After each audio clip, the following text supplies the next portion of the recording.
The Kensington estate had never seen chaos like this. 18 of the world's most decorated physicians crowded into a nursery that cost more than most homes, their white coats a blur of frantic movement under crystal chandeliers. Heart monitors screamed. Ventilators hissed. A team from Johns Hopkins barked orders at specialists flown in from Geneva, while a Nobel laureate in pediatric immunology wiped sweat from his forehead and whispered what no one wanted to hear. We're losing him. Baby Julian Kensington, heir to a $40 billion empire, was dying, and $50,000 an hour in medical expertise couldn't tell anyone why. His tiny body had turned the color of twilight.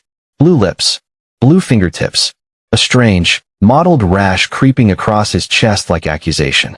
Every test came back inconclusive. Every treatment failed. And through the servant's entrance window, pressing his face against glass that had never been cleaned for someone like him, stood Leo, 14 years old, son of the night shift housekeeper, wearing a coat 3 winters too thin and shoes held together with prayer. He'd spent his whole life being invisible on this estate, the boy who walked the edges, who noticed everything because no one ever noticed him. Right now, he was staring at the potted plant on the nursery windowsill, the one that had arrived 3 days ago, the one that had left an oily, yellowish residue on the gardener's gloves that had touched the baby's crib railing during yesterday's cleaning, the one that every genius in that room had walked past 17 times without a second glance. Leo's hands trembled. He knew what it was. His grandmother, who'd healed half of Kingston's poorest neighborhood with nothing but herbs and faith, had taught him to recognize that leaf pattern before he could read. Digitalis, devil's trumpet, angel killer. The doctors were about to cut that baby open looking for answers. The answer was sitting in a ceramic pot, wrapped in a bough. Leo looked at the window, then at the security guard making rounds, then at his mother's face through the kitchen door, the woman who'd warned him 1,000 times. Stay invisible. Stay safe. Don't give them a reason to throw us out. He thought about what would happen if he was wrong. Then he thought about what would happen if he was right, and did nothing. Leo pulled his coat tight, took a breath, and ran. What would you risk to save a life that the world says isn't your business to save? Leo had learned to walk without making a sound by the time he was 6 years old. It wasn't a skill anyone had taught him. It was survival. When you lived in the groundskeeper's cottage at the edge of a billionaire's estate, a cottage so small it could fit inside the Kensington family's walk-in closet, you learned quickly that your existence was tolerated, not welcomed. You learned to move like smoke, to breathe like a secret, to become so small, so quiet, so utterly forgettable that the wealthy people floating through their marble lives never had to be inconvenienced by the reminder that you were alive. His mother, Grace, had worked for the Kensington family for 11 years. She'd started when Leo was just 3, scrubbing floors on her hands and knees while pregnant women in designer gowns stepped over her like she was part of the furniture. She'd worked through 2 miscarriages, a bout of pneumonia that nearly killed her, and the slow death of every dream she'd ever had for herself. Also, Leo could have a roof over his head and food in his belly. We are blessed, she would tell him every night, her voice soft with exhaustion and something that might have been faith or might have been denial. Mr. Kensington lets us live here. He pays for your school books. We are blessed, Leo. Don't ever forget that. Leo never argued with her. But he also never forgot the way the Kensington children looked through him when they passed, like he was made of glass, or maybe just air. He never forgot the time Arthur Kensington III had fired a gardener for making eye contact with him during a business call.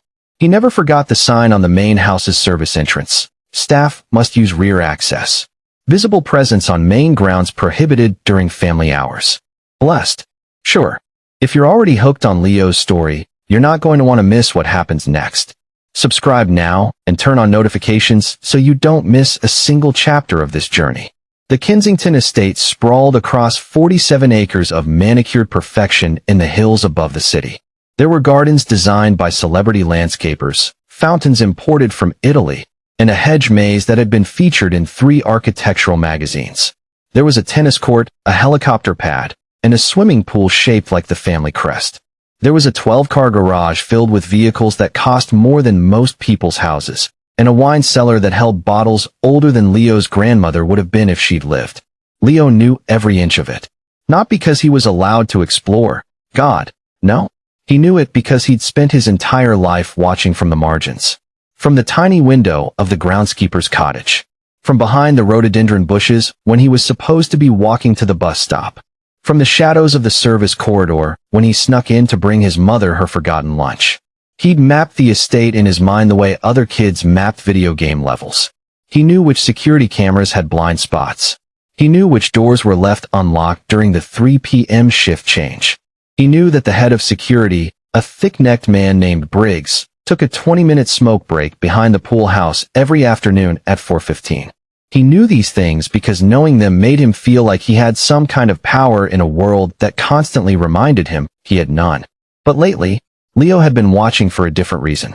3 months ago, Eleanor Kensington had given birth to a baby boy, Julian Arthur Kensington IV, the heir, the prince, the future of a dynasty built on tech patents and pharmaceutical acquisitions, and the kind of generational wealth that most people couldn't even conceptualize. The baby had arrived in a flurry of magazine covers and society announcements. A professional photographer had been hired to capture his first moments. A team of night nurses rotated in 8-hour shifts. A nutritionist had been flown in from Switzerland to consult on Mrs. Kensington's diet to ensure optimal breast milk composition. Leo had watched it all from his usual place, the shadows. And somewhere along the way, something had shifted in his chest. He'd started timing his walks to school, so he'd pass the nursery window at sunrise, when the nurse would hold Julian up to see the morning light. He'd started lingering near the kitchen entrance when he knew the baby would be taken for his afternoon stroll through the gardens. He'd started feeling something he couldn't quite name, a strange, aching tenderness for this tiny person who had everything Leo would never have, but who also seemed so small, so fragile, so utterly unaware of the weight of the crown he'd been born wearing. Maybe it was because Julian was innocent. Maybe it was because Leo remembered what his grandmother used to say.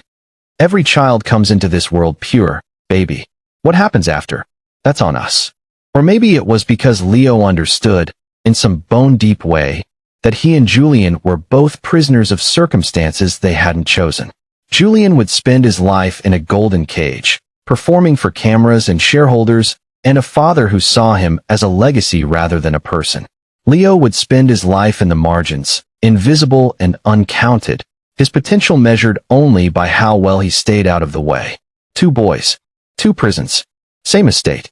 This story is about to take a turn you won't see coming. Make sure you're subscribed so you can follow Leo's journey to the very end. Hit that subscribe button now, you won't regret it. It was a Tuesday afternoon when Leo first saw the plant. He was walking back from school, taking his usual route along the service road that ran behind the mansion's east wing. The autumn air was sharp with the smell of dying leaves and approaching rain, and Leo had his coat pulled tight against the chill. The same coat he'd been wearing for 3 years now, the one with the fraying sleeves and the broken zipper that his mother kept promising to fix but never had time for. A delivery van was parked near the service entrance. This wasn't unusual. The Kensingtons received packages constantly, everything from rare wines to custom furniture to organic baby food flown in from organic farms in New Zealand. But something about this delivery made Leo slow his steps. The deliverman was carrying a plant. It was beautiful, Leo had to admit. About 2 feet tall, with dark green leaves that seemed to shimmer with an almost oily sheen. Pale, bell-shaped flowers hung in delicate clusters, white with purple streaks, like bruises on porcelain. The pot was wrapped in an elaborate gold bough, and a card was tucked among the stems. Old Mr. Harrison, the head gardener, met the deliverman at the door. Leo watched from behind the rhododendrons as Harrison signed for the package, his weathered hands reaching out to steady the pot. And then Leo saw it. When Harrison's fingers brushed against the leaves, they came away glistening with something. A residue. Yellowish and faintly sticky, like tree sap, but wrong somehow. Harrison noticed it too. Leo saw him frown down at his gloves, rubbing his fingers together with a puzzled expression. But then the deliveryman said something, and Harrison laughed, and the moment passed. He carried the plant inside, presumably toward the nursery where all the baby gifts were displayed, and Leo was left standing in the shadows with a strange unease coiling in his stomach. He knew that plant. He couldn't remember from where, not exactly. But something about those leaves, those flowers, that oily residue. It tugged at a memory buried deep in his mind. His grandmother's voice, maybe, from those summers he'd spent with her in Jamaica before she passed. She'd taught him about plants the way other grandmothers taught their grandchildren about baking or knitting. She'd walked him through her garden, pointing out which leaves could heal and which could kill, which flowers were medicine and which were poison dressed in pretty colors. The devil's most beautiful work, she used to say, is always wrapped in something lovely. You have to learn to see past the beauty to the danger underneath. Leo stood there for a long moment, that unease growing heavier with every breath. He thought about going to find his mother. He thought about knocking on the service entrance and telling someone, anyone, that something about that plant felt wrong. But who would listen to him? He was nobody. The maid's son. The shadow boy. He didn't even exist in the Kensington's world except as a minor inconvenience to be managed. So Leo did what he always did. He swallowed his instincts, buried his unease, and walked back to the cottage to start his homework. 3 days later, he would realize that decision almost cost a baby his life. What Leo discovers next will change everything, not just for him, but for the entire Kensington family. Don't miss Chapter 2. Subscribe now and be the first to find out what happens when the unthinkable becomes the only option. The sirens came at sunset. Leo was sitting at the wobbly kitchen table, working through a geometry problem he didn't really care about, when he heard them. Distant at first, then growing louder, closer, more urgent. He went to the window and watched as 3 ambulances came screaming up the private drive, followed by a convoy of black SUVs and 2 helicopters that descended onto the lawn like mechanical birds of prey. His mother burst through the cottage door minutes later, her face pale and her hands shaking. "Something's wrong with the baby," she gasped, already reaching for her work uniform. "Something's terribly wrong. They're calling in doctors from everywhere. I have to go help. I have to." She was gone before Leo could say a word. He stood at the window for hours that night, watching the mansion blaze with lights, watching figures in white coats rush back and forth past the nursery window, watching the shadows of chaos dance across the manicured lawns. And deep in his gut, beneath the fear and the confusion and the strange grief he felt for a baby he'd never even held, one thought kept surfacing like a body in dark water. The plant. The plant. The plant. Leo has seen something the doctors haven't. But will anyone listen to a poor boy from the margins? Subscribe now so you don't miss a single word. The Kensington mansion had transformed into a war zone. Leo had never seen anything like it. Through the nursery window, the same window he'd pressed his face against 1,000 times to catch glimpses of baby Julian sleeping peacefully in his hand-carved Italian crib, he could now see nothing but chaos.